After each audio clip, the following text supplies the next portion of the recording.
বাংলাদেশের সকল এলাকার লোক বসবাস করে, বিদেশি লোকও বসবাস করে।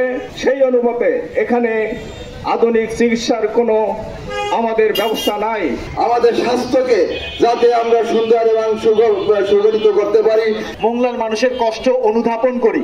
এই অনুধাবন করেই আমি সবসময় এই হাসপাতালকে 100 বেডে উন্নীত করার জন্য বিভিন্ন জন মানুষকে অনুরোধ করেছি, কিন্তু প্রথমবারের মতো একজন মানুষ যিনি নিজের থেকেই আমার কাছে এসেছেন, আমাদের এই সহকারী অ্যাটর্নি জেনারেল মনিরুজ্জামান ভাই, যে ভাই আমরা এই হাসপাতালকে 100 বেডে উন্নীত করতে হলে কি করা প্রয়োজন।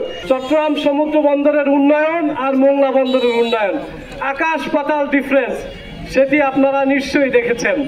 এবং সেখানে যে পরিবেশ আর মোংলা বন্দরের পরিবেশ কখনোই এক নয়।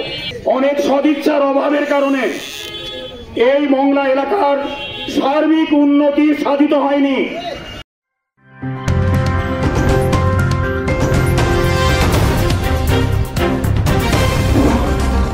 Voice of Tiger.